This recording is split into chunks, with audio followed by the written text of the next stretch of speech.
ओम नमो भगवते वासुदेवाय। ओम नमो भगवते वासुदेवाय। ओम नमो भगवते वासुदेवाय। मैं अपने गुरुजनों को प्रणाम करती हूँ और आपके हृदय में बैठे भगवान विष्णु को प्रणाम करती हूँ। विष्णु सहस्त्रनाम के जो मंत्र हैं उनके अर्थों को समझाने का प्रयास कई वीडियो से कर रही हूँ। मैं प्रार्थना करती हूँ अपने गुरुजनों से कि इनके जो सरल भावार्थ हैं वो मैं समझा पाऊँ। अब तक हमने 50 श्लोकों तक किया है। आज हम लोग 51 से लेकर के 60 श्लोकों तक करेंगे। नाम बहुत ही सरल हैं और बहुत सारे नाम आपको लगेगा कि दोबारा दोबारा दोहराए जा रहे हैं। विष्णु सहस्त्रनाम में भगवान के उन्हीं रूपों को अलग अलग नामों से वर्णन किया गया है। धर्म गुप्त धर्म कृत धर्मी सदक्षरम क्षरम अविज्ञाता सहस्रांशूर विधाता कृत लक्षणः। धर्मगुप्त का अर्थ होता है जो धर्म का गोपन करते हैं, धर्म की रक्षा करते हैं, इसलिए उनको कहते हैं धर्मगुप्त। धर्मकृत जो धर्म बनाते हैं, धर्म की भगवान गीता में कहते हैं धर्म की संस्थापना के लिए मैं युगों युगों में प्रकट होता हूँ। धर्म संस्थापना अर्थाय संभवामि युगे युगे। तो जो धर्म की स्थापना करते हैं, धर्म की रक्षा करते हैं और जो स्वयं धर्म स्वरूप हैं, जैसे राजा राम। जब मनु ने मनुष्यों को कैसे जीना चाहिए मनुस्मृति लिखी और उसमें जो बताया गया मनुष्यों को क्या धर्म का पालन करना चाहिए, सभी लोग घबरा गए कि इस धर्म का पालन कौन करेगा। भगवान बोले चिंता मत करो मनु, मैं हूं ना, मैं स्वयं बन करके जाऊंगा, राम बन करके जाऊंगा और इस धर्म का पालन करूंगा। मर्यादा पुरुषोत्तम राम बन करके मैं आऊंगा धर्म का पालन करने वाले। तो धर्म यानी साक्षात भगवान श्री राम, धर्म यानी साक्षात भगवान श्री कृष्ण। भगवान श्री कृष्ण गीता लिखते हैं, कहते हैं मेरा धर्म है। तो धर्मकृत धर्मगुप धर्मकृत धर्मी जो धर्म की रक्षा करें और जो धर्म को धारण करने वाले हैं उन भगवान को कहा गया इन तीनों नाम से साक्षात धर्म स्वरूप। सद असत क्षर अक्षरम, ये भगवान सत्य स्वरूप हैं और जो कुछ भी असत लगता है हमको संसार में वो भी उन्हीं की वजह से है। तो भगवान सत्य भी हैं और जो भगवान असत है उसमें भी हैं।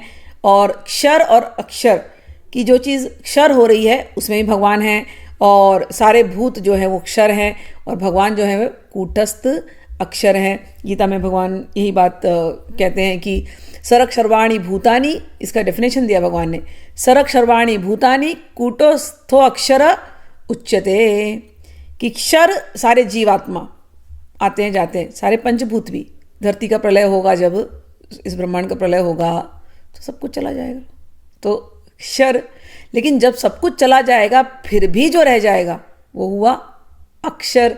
तो ऐसे जो भगवान है क्षर और अक्षर में, उनको कहते हैं, उनको हम नमस्कार कहते हैं। अविज्ञाता,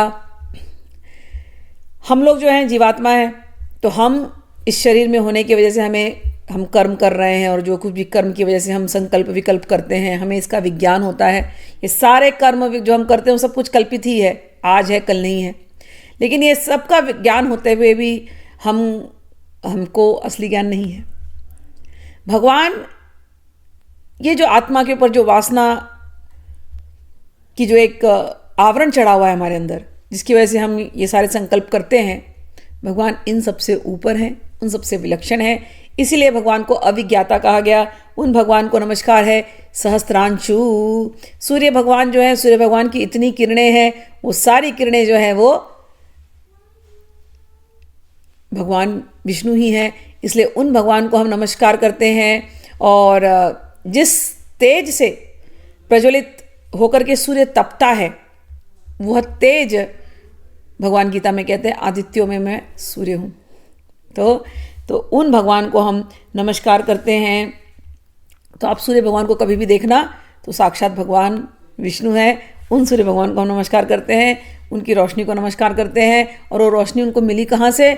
जिनसे मिली उन भगवान विष्णु को, उन सूर्य नारायण को हम नमस्कार करते हैं। सहस्त्रांशु विधाता कृतलक्षणः, विधाता जो सबको धारण करके रखते हैं, समस्त भूतों को धारण करने वाले, पर्वतों को धारण करने वाले, सागर को धारण करने वाले, पृथ्वी को धारण करने वाले, इस पूरे ग्रहों को धारण करने वाले, ब्रह्मांड को धारण करने वाले, ऐसे जो होते हैं विधाता, उनको नमस्कार है।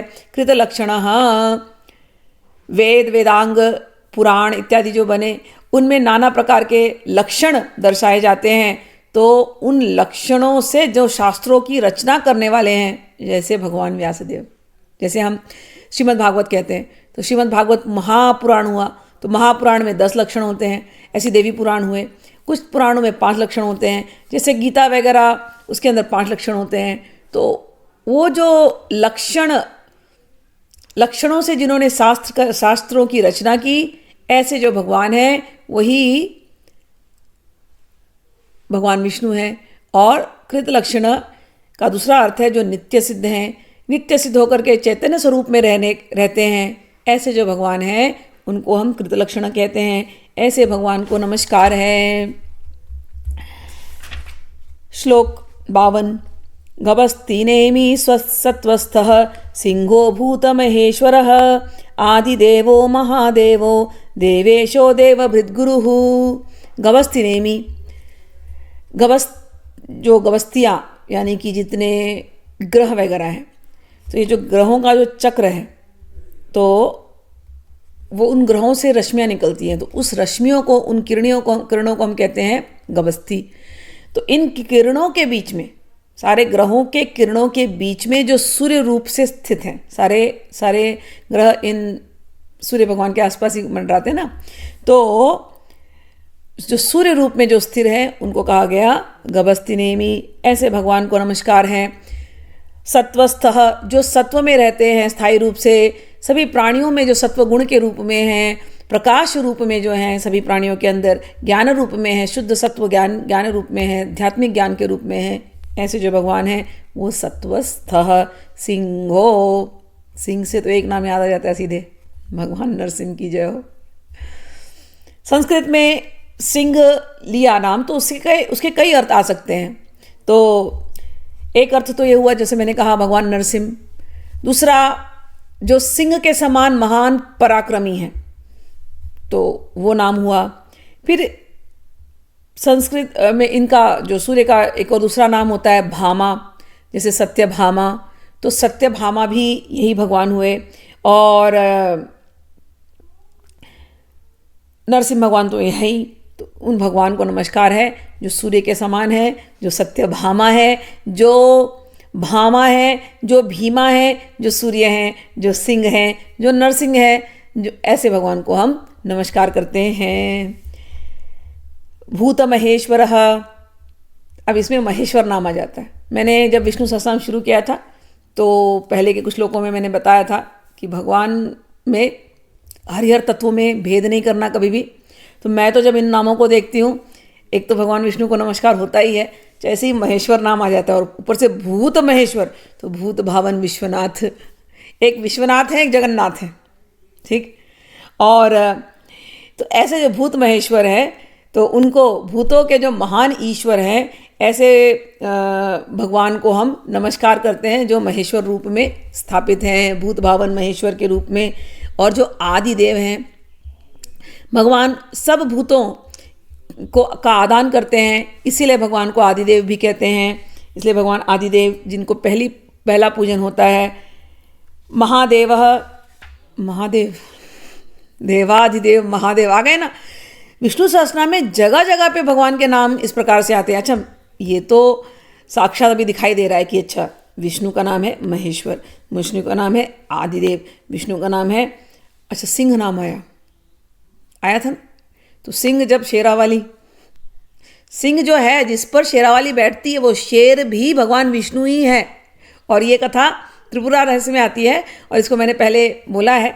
तो इसलिए अब सिंह कहते हैं तो मुझे तो शेरावाली, अच्छा भाई बहन दोनों ये रोल कर रहे हैं, ऐसे दिखाई देते हैं। और महादेव कहा तो जय हो महादेव, सबसे बड़े विष्णु, वैष्णवा नाम यथा विष्णु यथा शंभु। तो आदिदेव महादेव, और फिर कहते हैं देवेशः, देवों के जो देव हैं, देवों के जो ईश हैं। अच्छा, आदिदेव से एक और नाम आज याद आ जाता है जब हम गणेश जी की पूजा करते हैं। सबसे पहले हम गणेश जी की पूजा करते हैं ना, तो ये पूरी शिव जी की, ये नाम में सिंह, भूत महेश्वर, आदिदेव, इन तीनों नाम में पूरा शिव जी का परिवार आ जाता है। देवी का याद हो गया सिंह की वजह से, शेरावाली, जयकारा शेरावाली दा, भूत महेश्वर, भूत भावन, आदिदेव, गणपति उनको नमस्कार है। महादेव, देवों के देव महादेव, देवेश उनको नमस्कार है। देवभृद, देवगुरु कहते हैं जो देवताओं का पालन करते हैं उन भगवान को नमस्कार है। और देवगुरु बृहस्पति के रूप में, गुरुवार के रूप में सभी जो अच्छे कार्य करते हैं, ऐसे जो देवता के गुण वाले सतोगुणी जो भक्त हैं उनके जो गुरु रूप में हैं वो हो गए देवभृद गुरु,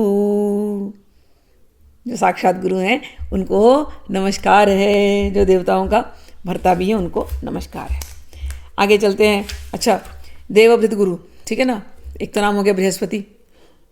और आपको पता है यह गुरु स शिव, यह शिव स गुरु, हो गए ना, शिव जी आ गए गुरु के रूप में। कृष्ण को तो हम जानते हैं, कृष्णम वंदे जगत गुरु। अच्छा, ललिता भी है देवी त्रिपुरा, उनको भी कहते हैं गुरु रूपिणी, ठीक। तो गुरु रूप में यही है, तो उन विष्णु को जो गुरु रूप में हैं उनको हम नमस्कार करते हैं। अब 53, उत्तरो गोपतिर्गोप्ता ज्ञानगम्य पुरातनः शरीरभूत भृदभोक्ता कपीन्द्रो भूरि दक्षिणः। उत्तरो,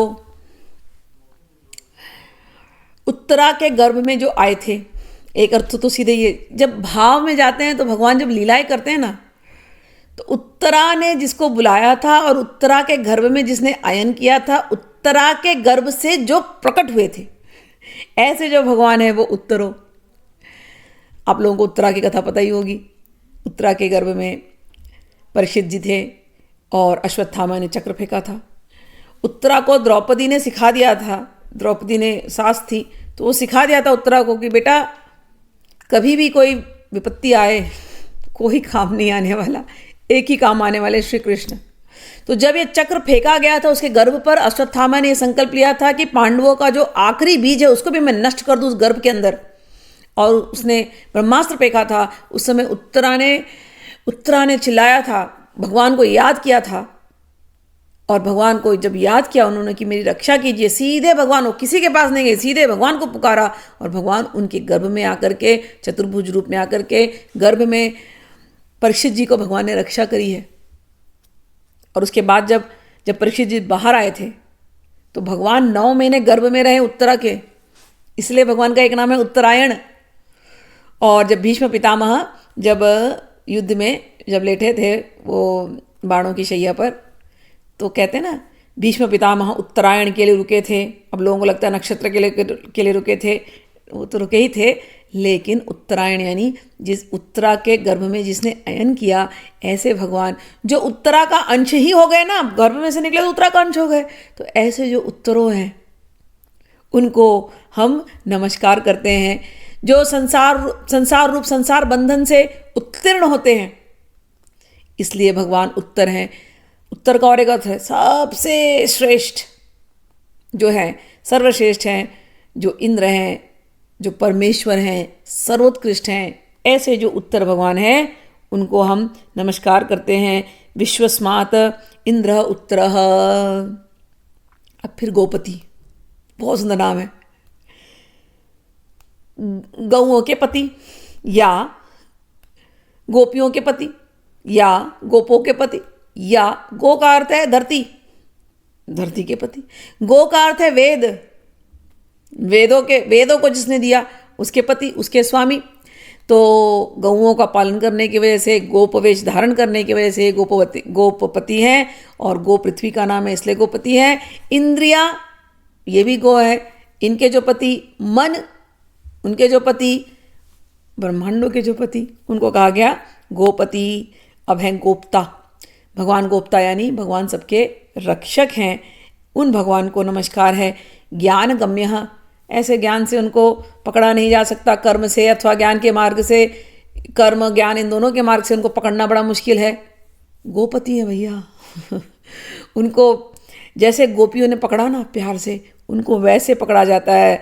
तो ज्ञान गम्य पुरातनः, जो हमेशा से रहे हैं, सबके सबसे पहले पुरातन, पुराण होने की वजह से काल से भी जो परे, माया से भी जो भी परे, तो ऐसे पुरातनः।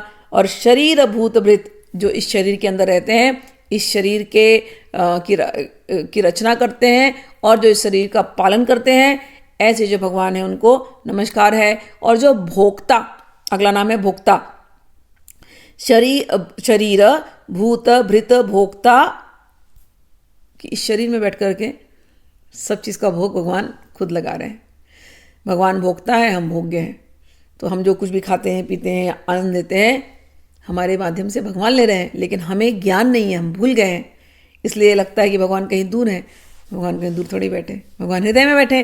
तो ऐसे जो भगवान है, जो भोक्ता है वही, और साथ में जो रक्षा करते हैं उनको हम नमस्कार करते हैं। और कपींद्र, कपींद्र का एक अर्थ है वराह भगवान, जो कपींद्र रूप में है। और बंदरों के जो इंद्र, बंदरों के जो राजा है, उनको कहते हैं कपींद्र, वो है रघुपति राघव राजा राम। तो उनको हम नमस्कार करते हैं। भूरि दक्षिणः, जो बहुत दक्षिणा देते हैं यज्ञ आदियों में। कहते हैं कि धर्म की मर्यादा दिखाते हुए यज्ञ में जो सबसे ज़्यादा दक्षिणा लुटाते हैं, ऐसे जो भगवान हैं उनको हम कहते हैं भूरि दक्षिणः। और दूसरा अर्थ है कि जो कर्म फल दाता हैं उनको हम कहते हैं भूरि दक्षिणः। अब हम लोग 54 वाला, सोमपो अमृतपः सोम पुरुषोत्तमः विनयो जय सत्यसंधो दाशार्ह सात्वतां पतिः। बहुत सुंदर सुंदर नाम है।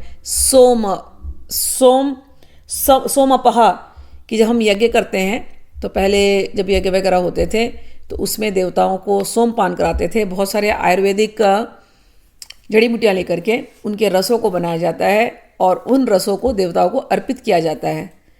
तो वो जो रस बनाए गए, उस रस यज्ञ के माध्यम से सारे देवताओं को दिया गया, लेकिन देवता के द्वारा कौन लेते हैं? भगवान स्वयं ग्रहण करते हैं। तो जो भगवान उस यज्ञ के सोम रस का पान करते हैं उन्हें कहा गया सोमपः। और अमृतपः, भगवान सभी के अंदर आत्मा रूप में है और अमृत रस का पान करते हैं, तो स्वयं चंद्रमा के रूप में है। तो अमृत रस का पान करने वाले भगवान, उनको कहा गया अमृतपः। और असुरों द्वारा जब असुरों ने अमृत को चुरा लिया था, तब भगवान मोहिनी अवतार बन करके गए थे और उस अमृत को वापस लेकर के आकर के उन्होंने देवताओं को पिलाया था। तो ऐसे जो भगवान हैं, जो सबको अमृत की रक्षा करते हैं और देवताओं को पिलाते हैं, उनको भी कहा जाता है अमृतपः। सोमः, सोमः एक अर्थ होता है साक्षात चंद्रमा। हमको अमृत कहाँ से मिलता है? चंद्रमा से। चंद्रमा देव है। तो सोम चंद्रमा सभी औषधियों का वो पोषण करता है। जैसे शरद पूर्णिमा आती है ना, तो हमारे यहाँ रिवाज होता है कि खीर बना करके रख दो रात्रि भर। क्यों रख दो खीर? तो उस समय शरद पूर्णिमा की जो चंद्रमा होती है, उसकी जो किरणें होती है, पूरी अमृत तत्व लिए होती है। तो सारे अमृत तत्व उसके अंदर आ जाते हैं। जो लोग आयुर्वेद में, पहले शायद अभी भी होता होगा, शरद पूर्णिमा के बाद ही सारे औषधियों को लिया जाता था, इकट्ठा किया जाता था, क्योंकि शरद पूर्णिमा का जो चंद्रमा है उसके अंदर इतना अमृत तत्व हो जाता था कि वो औषधियाँ बहुत पावरफुल हो जाती हैं। तो ऐसे जो भगवान है, जो चंद्रमा के रूप में अमृत तपह, यानी अमृत टपकाने वाले, और चंद्रमा के रूप में सभी औषधियों को अमृत तत्व देने वाले, और उन औषधियों के साथ अमृत तत्व देते हुए सभी जीवात्माओं की रक्षा करने वाले, ऐसे जो भगवान, उनको कहते हैं सोम। और जो उमा पार्वती के साथ शिव रूप से रहते हैं, उनको कहते हैं सोम। उमया सह वर्तते इति सोमः पुष्णामि च औषधि सर्वाः सोमो भूत्वा रसात्मकः। जो औषधियों को पोषण देते हैं, उन भगवान को नमस्कार है। फिर नाम आया पुरुजित। पुरुजित का अर्थ होता है पुरु यानी बहुत, और जित यानी जीतने वाले। तो बहुतों को जिन्होंने जीता है वो तो अजित हैं, ठीक है ना, लेकिन फिर भी लीला करने आते तो हमेशा वही जीतते हैं। तो ऐसे जो भगवान है, पुरु यानी बहुत, पुरुजीत यानी ऐसे महान, बहुत लोगों को जीतने वाले, ऐसे जो भगवान है उनको नमस्कार है। पुरुषोत्तमः, जो सभी के अंदर सबसे सर्वश्रेष्ठ है, उनको कहा गया पुरुषोत्तमः। और विनयः, जो दुष्ट प्रजा को विनय अर्थात दंड देते हैं, उनको कहा गया विनयः। जयः, भगवान की हमेशा जय जय होती है और जो सभी भूतों को जीतते हैं उनको कहा गया जय। सत्यसंधः, यानी जो सत्य संकल्प हैं जो भगवान करते हैं वो परफेक्ट होता है और एकदम भगवान ने कह दिया, भगवान ने सोच लिया तो वो सत्य संकल्प है, इसीलिए भगवान सत्यसंधः है। दाशार्ह, बहुत सुंदर नाम है। दाश का अर्थ होता है दान, आर्ह का अर्थ होता है पूजा। तो जब हम दान वगैरह देते हैं, दान देख करके जो पूजा जिनकी होती है उनको कहा गया दाशरह। अच्छा, दान हम सबको देते हैं लेकिन वो दान जाता किसको है? भगवान को। तो जो दान ग्रहण करने वाले हैं, जिनको दान देना है, लेकिन दान किसको देंगे? भगवान सभी रूपों में है, तो सभी को दान देने से जो हम भगवान भोगता है ना, तो हम जीवों को दान कर रहे हैं। जैसे दान बहुत कुछ कर सकते हैं हम लोग, पानी दे रहे हैं। जब मैं दान कहती हूँ तो लोगों के दिमाग में एक ही बात आती, पैसे। फिर लोग मुझसे आके कहते हैं कई बार, हमारे पास ना थोड़ी और कमाई हो जाती तो हम खूब दान करते। मैं कहती नहीं, तुम दान करने लगो, फिर देखो कैसे धन अपने आप आएगा। जब व्यक्ति ये सोच ले कि यहाँ पर हाथ में जो पैसा आ रहा है वो मुझे दान करना है और मुझे करना ही करना है रोज, तो उसको तो भगवान भरते ही जाएंगे। क्यों? क्योंकि ये व्यक्ति फिर माध्यम बन जाता है दान का। भगवान उसी को देंगे ना, भगवान को, भगवान ने लीला रची है, जो भगवान का सेवक होगा भगवान उसी के हाथ में तो देंगे ना, उसी को माध्यम बनाएंगे ना। हमको लगता है हमारे हाथ में आए फिर हम देंगे, ऐसा नहीं होता। आपके पास है बहुत, आप थोड़ा थोड़ा देना शुरू करो। मैं तो कहती हूँ केवल जल देना शुरू करो। क्या जल नहीं मिलता? सबको मिलता है ना। थोड़ा सा जल लगा रख दो घर के बाहर, कोई ना कोई जानवर पिएगा, या कोई गरीब को, अच्छा कुछ नहीं है बिस्किट ही दे दो, कुछ नहीं है एक आध रोटी ही दे करके आ जाओ। घर में रोटी हम खाते हैं, एक रोटी एक्स्ट्रा बना दो। कुछ नहीं बचा कुछ बासी चावल है वो दे के आओ किसी को। कुछ नहीं तो दाने चिड़ियों के लिए डाल दो। कुछ नहीं तो किसी के लिए अच्छी बातें कर दो। वो भी नहीं कर सकते, ये सब नहीं कर सकते तो कोई बात नहीं, एक माला लेकर के इस संसार के कल्याण के लिए, या किसी भी व्यक्ति के लिए, दुखी व्यक्ति के लिए, या आसपास अगर कोई आकर के आपसे कहता हमको ये प्रॉब्लम है, तो एक माला उसके नाम की जप दो कि भगवान उसका कल्याण हो जाए। ये भी दान हुआ, आपका माला, आपके जप का दान। अगर कोई व्यक्ति सोच ले कि मुझे दान करना है, रोज सुबह कुछ ना कुछ वो दान करेगा ही करेगा, एक फूल एक फल कुछ तो दान करके आ जाओ। तो चींटियां हैं उनको दान कर दो। हमें दान कितनी तरह से मैंने बताया, जल, कुछ नहीं है तो वाणी से किसी की सेवा कर दी, ये भी दान है। तो दान, जो दान करेगा उसको बहुत मिलेगा, सीधी सी बात है। तो दान जाता किसको है? दान साक्षात भगवान को जाता है, इसीलिए भगवान को दाशार्ह कहा गया। और दूसरा एक अर्थ है कि भगवान यादव कुल में प्रकट हुए, जिसको हम दाशार्ह कहते हैं, इसीलिए उनका नाम है दाशार्ह। तो ये दोनों बातें भगवान के ऊपर घटित होती हैं, इसलिए ऐसे भगवान को नमस्कार है जो यदुकुल में प्रकट हुए। सात्वताम पति ही, भगवान सात्वत यानी जो सत्व में स्थित हैं, जो भक्त हैं, ऐसे जो लोग हैं उनके यहाँ भगवान प्रकट होते हैं और उनके भगवान पति हैं। पति यानी मास्टर, मालिक। तो सात्वत भगवान, जो सात्विक लोग हैं, जो भक्त लोग हैं, उनके जो मालिक हैं उनको कहा गया सात्वत पति।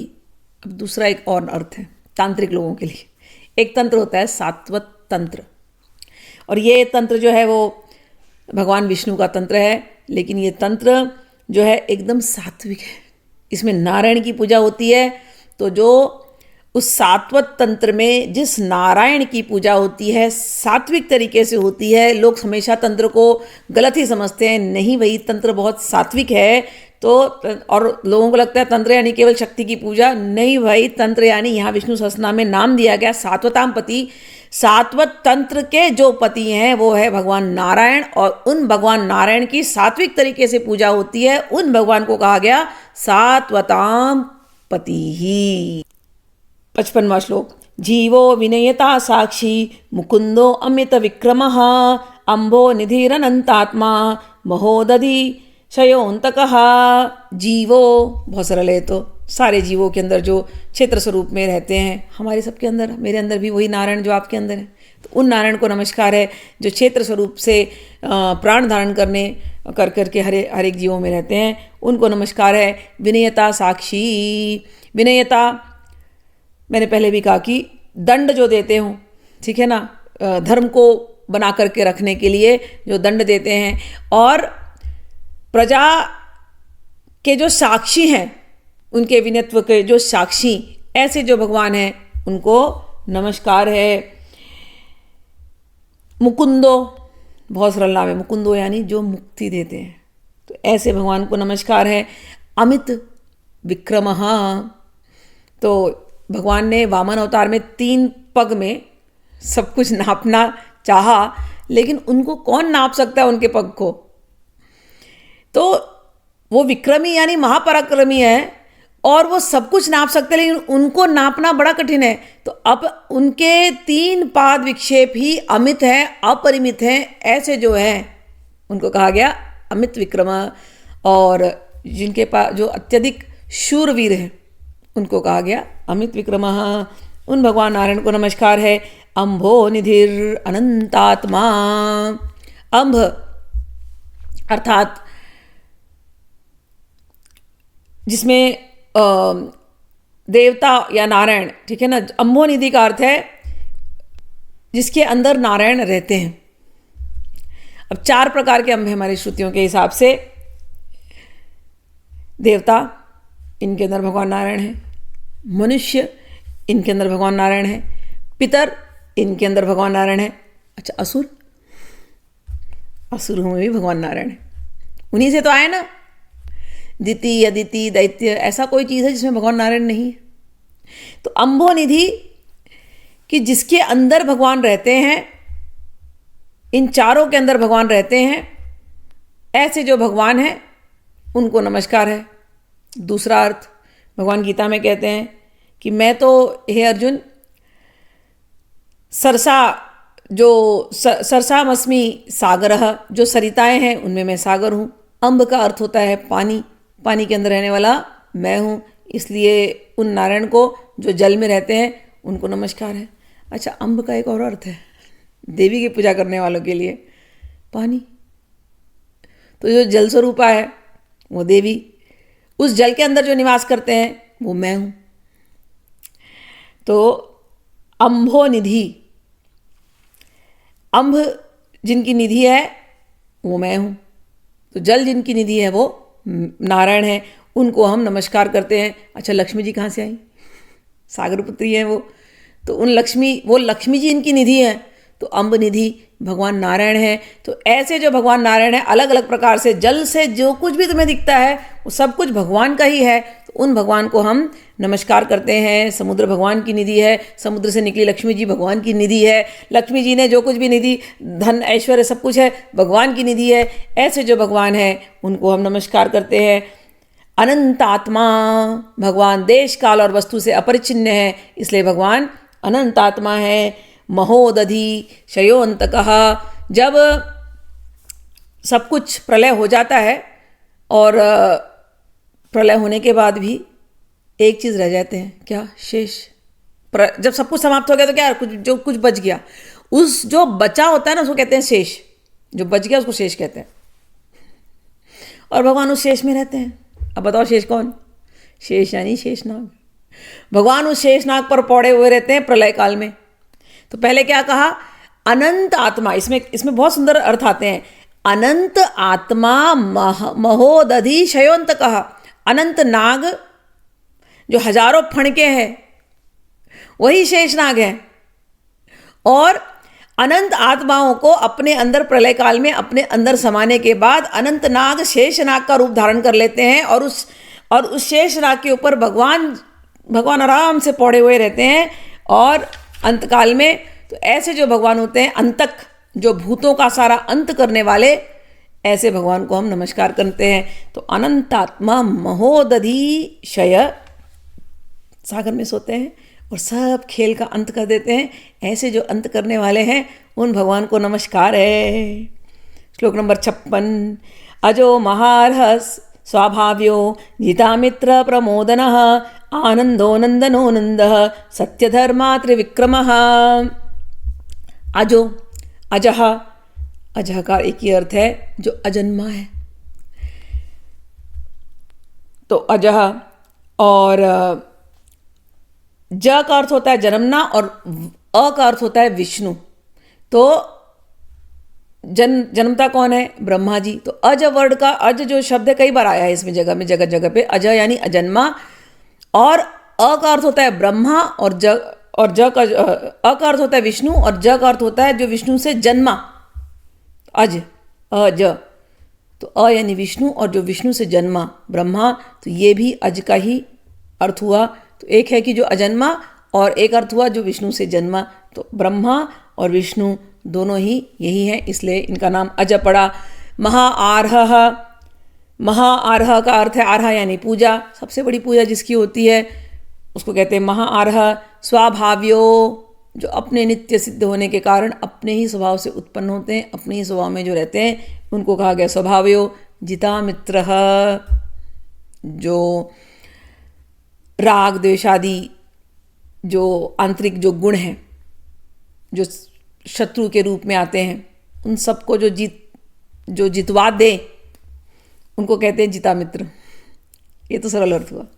लेकिन रावण वगैरह जो है, सारे शत्रु जब भगवान प्रकट हुए थे, कंस वगैरह हुए थे, अघासुर क्या, शकटासुर, कितने असुर को तो भगवान ने मारा है। तो सारे जो अमित्र हैं उनके ऊपर जो जीत ले, सारे शत्रुओं को जो जीत ले, उसको कहते हैं जितामित्रः। प्रमोदनः, जो हमेशा आनंद में रहते हैं, मोद रूप मोद में रहते हैं। ऐसे प्रमोदन क्यों आनंद में रहते हैं? क्योंकि उनका विग्रह ही सच्चिदानंद है, वो आत्मा स्वरूप में रहते हैं, वो परमात्मा है, वो अमृत रस का मधुर अमृत रस को पान किया करते हैं, इसलिए वो नित्य प्रमोदित रहते हैं।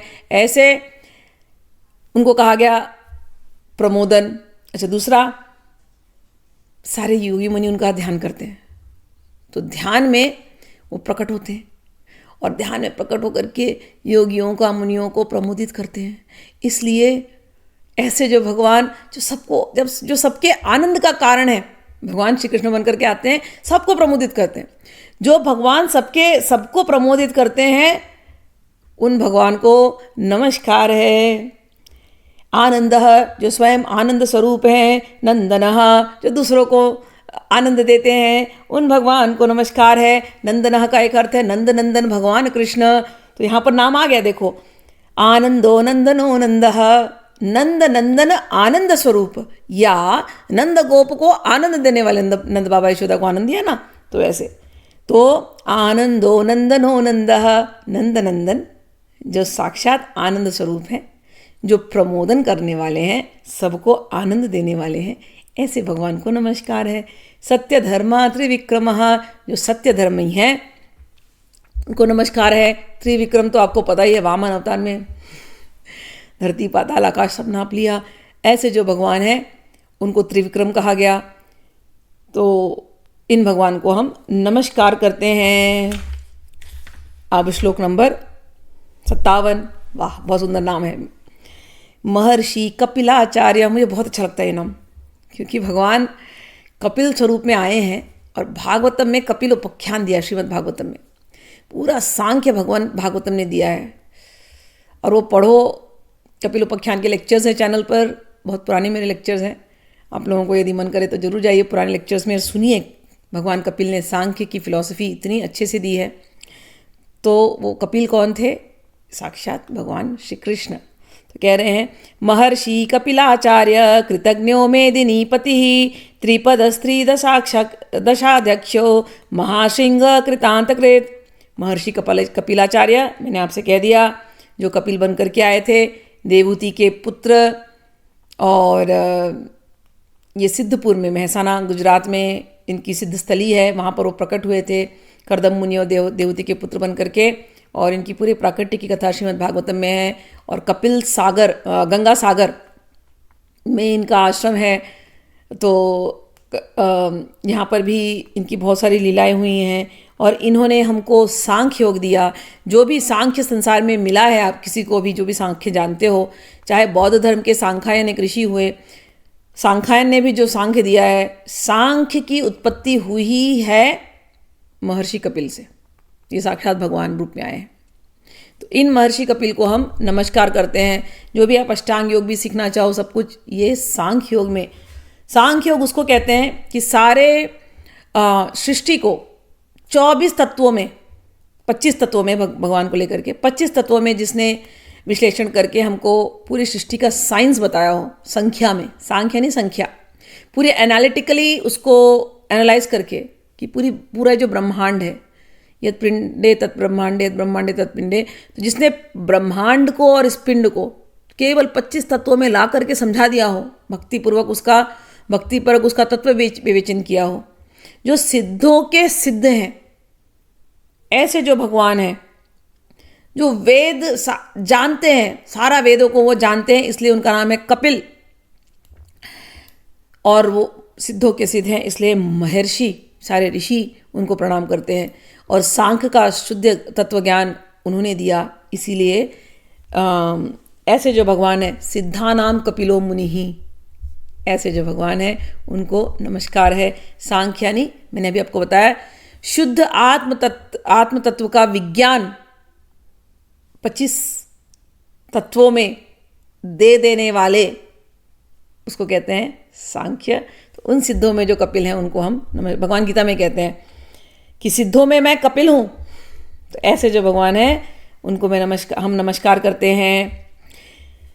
कृतज्ञों, भगवान बहुत कृतज्ञ होते हैं। उनको आप केवल पत्र पुष्प फल जल दे दो, बस भगवान बिक जाते हैं। केवल चुल्लू भर, एक चम्मच भर तुलसी डाल करके जल पिला दो, भगवान बिक गए।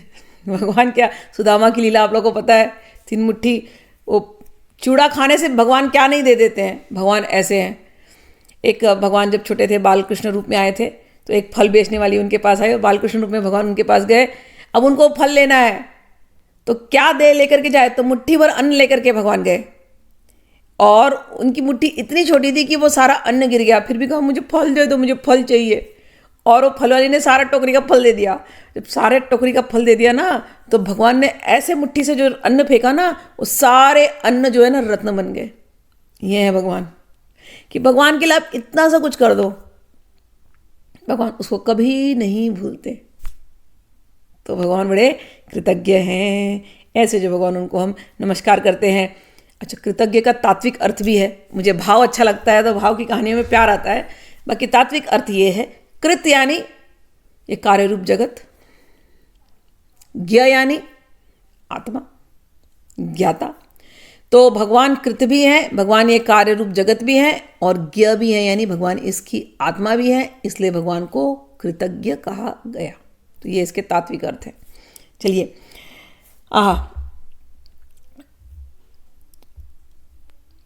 मेदिनी पति ही, मेदिनी यानी धरती, विष्णु पत्नी, ठीक है। तो मेदिनी पति ही, इनको नमस्कार है। त्रिपदः, फिर से भगवान वामन का ही स्मरण है। जो तीनों पद में जो रहते हैं उनको हम कहते हैं त्रिपदः। तो ऐसे भगवान को नमस्कार है। और हाँ, त्रिपाद, त्रिदश साध्याक्ष, जो भगवान त्रिदशाध्यक्ष की 3 जो हम लोगों की जो निद्रा की अवस्था, जागृत अवस्था, 3 दशा, निद्रा की अवस्था, जागृत अवस्था और स्वप्न अवस्था, तीनों अवस्थाओं में जो साक्षी होते हैं, जो तीनों अवस्थाओं के जो अध्यक्ष हैं, उसको कहते हैं त्रिदशाध्यक्षा। कि तीनों दशा के जो अध्यक्ष हैं, कौन सी अध्यक्षता, हम सो रहे हैं ना, तो हम तो भूल गए अपने आप को, लेकिन कोई तो हमारी रक्षा कर रहा है ना। तो कौन रक्षा कर रहा है?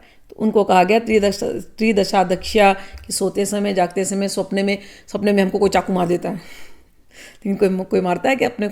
नहीं ना। कौन रक्षा कर रहा है? यही है, भगवान गोप्ता बन करके रक्षा कर रहे हैं तीनों स्टेट्स में। तो उनको कहा गया त्रिदशाध्यक्षा। और फिर कृतांतकृत, जो कार्य रूप जगत का जो अंत कर देते हैं, संहार कर देते हैं, उनको कहते हैं कृतांतकृत। अब 58 श्लोक नंबर। महावराहो गोविंद सुषेण कनकांगदी गुह्यो गभीरो गगना गुप्तचक्र गदाधरः। महावराह, वराह भगवान की जय हो। गोविंद, गो यानी ये इंद्रियां, ये धरती, इन इंद्रियों को, इन मन को, इस धरती को जो आनंद देते हैं उनको कहते हैं गोविंद। वेद भी, वेद जो हैं उनको कहा, वेद वेदांत को कहा गया गो। और जो वेद वेदांत से जिनको जाना जाता है विद, उनको कहते हैं गोविंद। जो उपनिषदों में जिनको गो भी कहा गया वो ही भगवान गोविंद हैं। सुषेण, सुषेण का अर्थ होता है जिनकी बहुत अच्छी सी सेना है। विष्णु के जो गण हैं वो सारे सुषेण ही होते हैं, और उनके गणों में सारे एक से एक महान महर्षि होते हैं। तो जो अच्छे सेना जिनकी है उनको कहा गया सुषेण। कनकांगदी, जिन्होंने बहुत सुंदर सुंदर कंकन पहने हुए हैं सोने के कनक में, अंगद भुजबंद धारण किए हैं, उनको कनकांगदी कहा गया। गुह्य, जो बहुत गुह्य हैं। और गंभीर, जिनको नापा नहीं जा सकता, समझा नहीं जा सकता, इतने गंभीर हैं तो उनको गंभीर कहा गया। गहनः, जिनको पेनिट्रेट नहीं किया कर सकते हैं, जिनके अंदर कठिनता से प्रवेश हो पाए इन भगवान की गति को, तो उनको कहा गया गहनः। गुप्तः, जो भगवान हैं भी लेकिन इतने गुप्त रूप से है कि पता ही नहीं चलता, वाणी और मन के विषय में नहीं पकड़ में आते हैं, इसलिए ऐसे जो भगवान हैं वो गुप्त हैं, उनको हम नमस्कार करते हैं।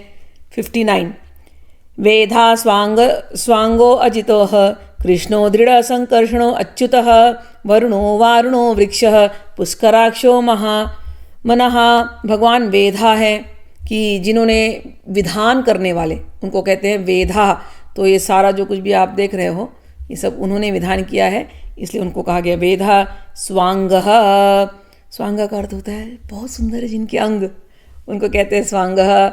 और सारा कार्य करने में स्वयं ही अपना ही जो कुछ भी है बनाया उन्होंने, वह स्वयं उसका अंग है, इसलिए कहा गया स्वांगः। एक जिनके अंग बहुत सुंदर, दूसरा जिन्होंने जो सब चीज़ों के जो अंग हैं उनको कहा गया स्वांगः। अजितः सरल शब्द है, जिनको जीता नहीं जा सकता। कृष्ण, सुंदर है ना कृष्ण। कृष्ण द्वैपायन व्यास, वही कृष्ण है। व्यासदेव ही कृष्ण है। कृष्ण के बहुत सारे अर्थ हैं, जो बहुत आकर्षित करने वाला है उसको कहते हैं कृष्ण। कर, तो क से कृष्ण हुए, र से या क से काल भी हुए, र से रामचंद्र हुए, ई से उनकी माया शक्ति हुई, श से उनकी सृष्टि योग माया हुई, और अण से नरसिम्हा जी हुए। तो इस कृष्ण में इतने सारे नाम आ जाते हैं। और कृष्ण से एक और अर्थ होता है कि जो कि काले रंग के हैं और जो सबसे आकर्षण से भरपूर हैं। तो इस प्रकार से कृष्ण के बहुत सुंदर सुंदर अलग अलग प्रकार के नाम हैं। कृष्ण और एक भी अर्थ होता है, कृष धातु से आता है, कृषि से कृषि आता है। जो कृषि यानी जो खेतर होता है, खेतर बीज डालता है और खेत को संभालता है। तो हम सब भगवान के बीज हैं, भगवान बीज डाल करके हम सब उनके पैदाइश हैं, तो भगवान हमारा ख्याल रखते हैं। ऐसे जो भगवान हैं, जो हम जिनसे पैदा हुए हैं, भगवान हमारा ख्याल रखते हैं। भगवान हमारे कृषि हैं, भगवान हमारे कृष्ण हैं। तो ऐसे जो भगवान हैं इनके अलग अलग नाम हैं। तो उसी कृष्ण में बहुत सारे नाम आ जाते हैं, उनको हम नमस्कार करते हैं। जो कृष्ण रूप में आए, क से कृष्ण, क र ईशण, तो क से कृष्ण, र से राम, ई से ईश्वर, श से शक्ति, अण से नरसिम्हा। ऐसे जो भगवान है उनको नमस्कार है।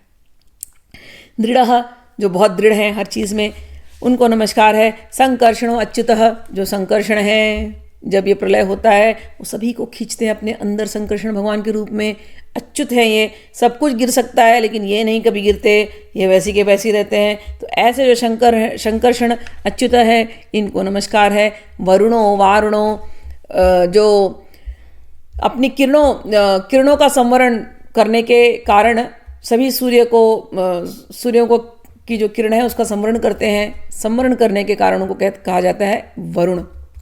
और शाम के समय पर तो वरुण, उनको कहा जाता है वरुण। और वारुणः, जो वरुण का पुत्र है उसको कहा गया वारुणः। वशिष्ठ जी को और अगस्त जी को वरुण पुत्र कहा जाता है।